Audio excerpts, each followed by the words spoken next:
The night wind was restless over Red Mesa, carrying with it the scent of dust and rain. Daniel Cross sat alone on the creaking porch of the saloon, his hat tipped low, a cigarette glowing between his fingers. He was a man carved out of the desert, sunburned, scarred, and tired of waiting for anything good to happen again. He'd buried his brother, his horse, and most of his dreams. The town called him the Quiet One, but they didn't know the truth. His silence wasn't from peace, it was from guilt. He was halfway through his drink when the saloon door opened and the storm outside spilled a little light into the room. A woman stood there, tall and still, like something the desert had shaped itself. Her eyes swept the room until they stopped on him. For a heartbeat, neither spoke. Then, in a soft, steady voice, she said, "Cowboy, I came to marry you. I'm the lost Apache girl you saved 20 years ago." The laughter and chatter in the saloon died instantly. A few men turned their heads. The piano player froze, his hand hovering above the keys. Daniel's hand tightened around his glass. He hadn't heard that name, Apache, spoken without venom in a long time. Slowly, he lifted his gaze. And when he did, the years fell away. She had the same eyes. He could never forget them. Eyes that had looked up at him through the smoke and terror of a burning camp, begging for help. He'd been younger then, faster, dumber maybe, riding under the flag of the frontier guard until he saw what they were really doing, burning homes, not defending them. That night, he'd gone against orders, scooped a frightened child out of the flames, and fled under gunfire. He'd carried her until dawn, whispered to her to stay quiet while soldiers combed the plains. He'd left her with a missionary caravan headed west, thinking she'd be safe. He never saw her again. Until now. Daniel stood up slowly, his boots dragging against the wooden floor. "Tala," he whispered, almost afraid to believe it. The woman nodded once. "Tala Stillwater now," she said, her voice calm but full of something deep and trembling. "I've been searching for you, Daniel Cross." Some of the men in the saloon exchanged looks. A half-Indian woman claiming a white man in marriage was enough gossip to fuel Red Mesa for a year. One of the younger ranch hands muttered under his breath, "Hell, she's crazy."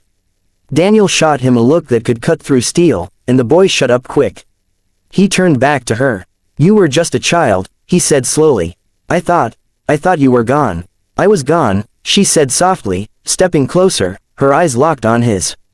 "They took me north. I learned your language, your ways. I built a life, but I never forgot the man who rode through fire for me." He didn't know what to do with her words. His chest felt tight. He took a breath, steadying himself. "You don't owe me nothing. I didn't save you for this. But I owe you everything," she said. "You saved more than my life. You saved my spirit." My people say when a soul is rescued, it becomes bound to the one who carried it from the flames. I came to repay that debt, with my heart. The room was silent, save for the crackle of the lanterns. Her words hung there, strange and heavy. Daniel didn't move. His throat worked as if trying to speak, but the words wouldn't come.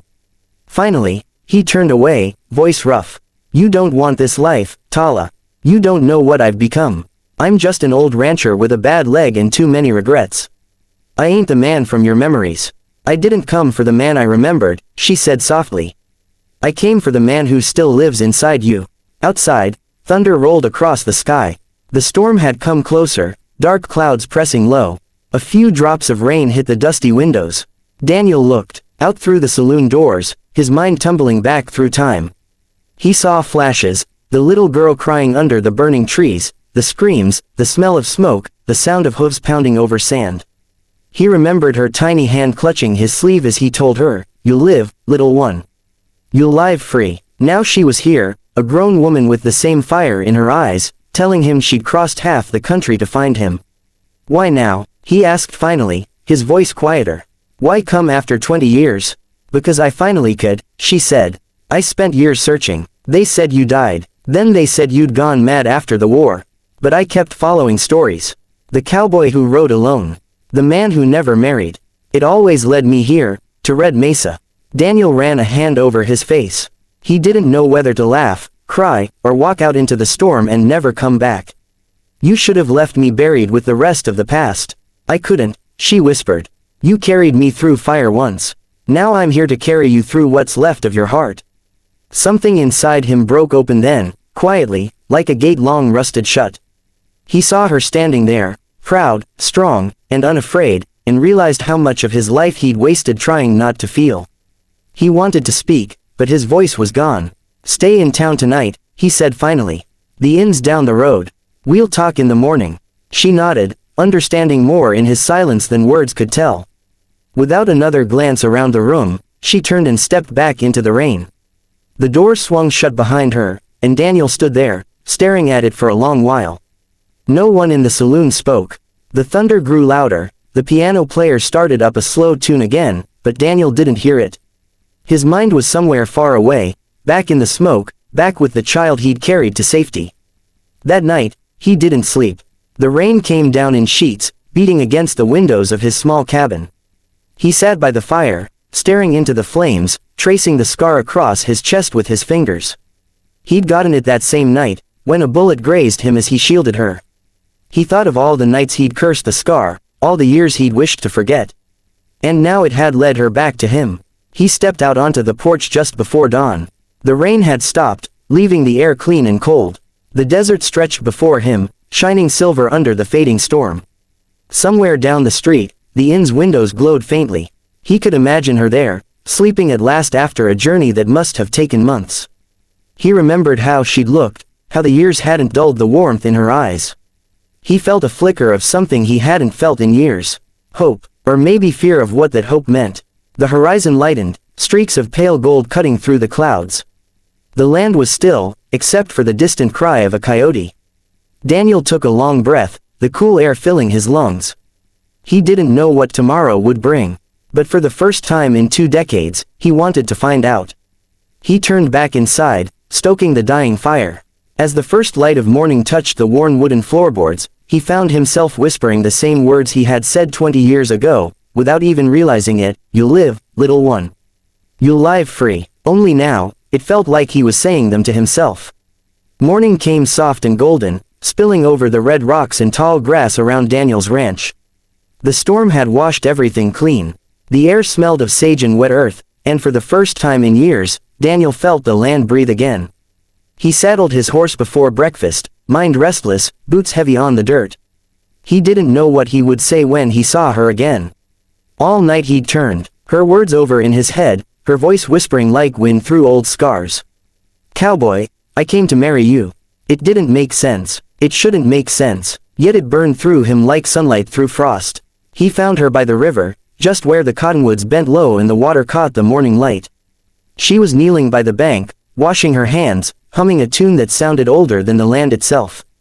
Her hair, black and long, shimmered with droplets, and her face was calm, almost too calm, like someone who'd already decided her path no matter what storm lay ahead.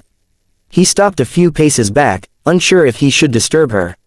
"You really came all this way just for me?" His voice sounded rough, foreign to his own ears. She didn't look up at first. "I did," she said simply. "I've been searching since I was 15. They said you were gone. Some said you lost your mind after the wars, others said you turned outlaw. But I followed the stories. The man who saved a girl from the flames. The cowboy with the scar who never married. Every trail led me here." Daniel crouched near the river, running his fingers through the cool, steady water. "You shouldn't have wasted your years chasing a ghost," he muttered. She smiled faintly. "I wasn't chasing a ghost. I was following a heartbeat." He didn't know what to say. Words had never been his trade. Hard work, solitude, and the slow grind of days were what he knew. But something in her voice made him feel the weight of all he'd missed. He looked up, meeting her eyes. "Why marriage, Tala? You could have just said thank you and gone back to your life." Her gaze softened. "Because my people believe when a life is saved, it becomes bound to the Savior's spirit. I wasn't just spared that night, I was given a path. I've followed it all the way back to you. To finish what the fire started." He leaned back on his heels, shaking his head. "I ain't no spirit worth tying to. I'm just a man trying to live quiet and die easy." She laughed softly. "Maybe that's why I'm here, to make sure you live before you die." Her laughter stirred something in him, something long buried under years of dust and regret. For the next few days, she stayed near the ranch. She offered to help, and though Daniel resisted at first, he found it hard to say no. She fixed fences beside him, her hands quick and sure. She tended the horses, whispering to them in her own tongue. She cooked meals that filled the cabin with smells he hadn't known since his mother's time, corn stew, wild herbs, simple bread baked on hot stones. At night, they sat by the fire. She'd tell him stories of her people, the stars as the eyes of ancestors, the wind as a messenger of love and sorrow. He listened, his heart heavy and warm at once. It had been years since he'd listened to anyone talk about life like it meant something. One evening, as the sun sank red and deep beyond the hills, Tala asked, "Why did you stop fighting, Daniel?" He looked into the fire. "Because every fight ended with someone's child crying. I started thinking maybe the world didn't need another man with a gun. But the world needed you," she said gently. "It still does." He looked at her, the firelight painting her face in gold. "You talk like you've known me all your life." "I have," she said quietly. "You're in every dream I ever had since that night.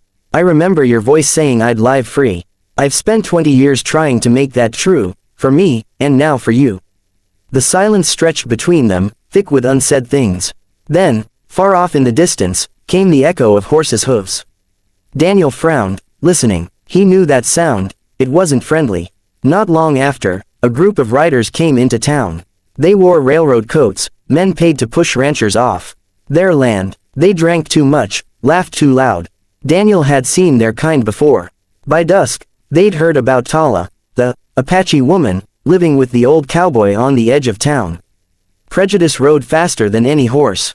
Daniel was fixing the gate when he heard shouting near the barn. He ran out and saw one of the men, drunk and red-faced, gripping Tala by the arm. She stood still, jaw tight, refusing to flinch. "Look here, boys," the man sneered, "the savage thinks she belongs to a white man." Before the words were fully out, Daniel's fist crashed into his jaw. The man hit the dirt hard. The others moved fast, hands going for their guns, but Daniel was already drawing. The Colt in his hand gleamed under the evening light, steady as his heartbeat. "Back off," he said, voice low, cold as steel. "You touch her again, and I'll put every one of you under this dirt." The men hesitated. They'd heard of him, Daniel Cross, the rancher who once rode alone against a dozen bandits. The man with nothing left to lose. His eyes made them believe every word. Slowly, they backed away, cursing as they mounted their horses and rode off into the fading sun. When the sound of hooves faded, silence settled again.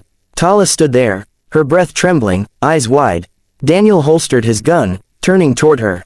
"You all right?" She nodded, her voice barely above a whisper. "You'd fight for me again, after all these years?" He took a slow breath. "Wasn't gonna let anyone take what ain't theirs to touch." Her eyes glistened. "And what am I to you, Daniel Cross?" He looked at her for a long moment, then spoke softly, "You're the only thing I ever did right." The words hit her harder than any gunfire. She stepped closer, the space between them charged with quiet and rain-soaked air. She reached out and took his rough, calloused hands in hers. "Then let me stay. Let me heal what's broken in you, the way you once healed me." He wanted to pull away, to keep the distance that had kept him safe for years. But he couldn't. The warmth of her touch, the truth in her eyes, it broke every wall he'd built. He let her hands rest in his, feeling something alive again beneath the scarred surface of his heart. That night, the storm returned. Thunder rolled across the plains, lightning slashed through the dark. Inside the small cabin, they sat together by the fire, two souls who had lost everything but somehow found each other again. Neither spoke much, they didn't need to. The silence was full of understanding. When the thunder grew louder, she whispered, "Do you ever wonder why the storm always comes back?" He smiled faintly. "Because the land needs reminding it's still alive. And so do we," she said, leaning her head against his shoulder. The rain came harder, drumming on the roof, the wind moaning across the fields. He put his arm around her, tentative at first, then steady. The warmth of her body against his felt like the first sunrise after a long winter. Years later, folks in Red Mesa would still whisper about that night, the old cowboy and the Apache woman, the storm that never stopped them. They worked the ranch together after that, built it up from nothing. At first, people judged, called it wrong, unnatural. But love has a way of quieting the loudest mouths. Time turned their story into legend. And sometimes, when travelers passed through and asked Daniel if the tale was true, that a woman had come 20 years later to marry the man who saved her, he'd smile under his hat and say, "Yeah, she came back. And she brought my heart with her." The desert wind would carry his words off into the horizon, where love stories in the West never truly ended, they just rode on, with the dust and the sun, forever.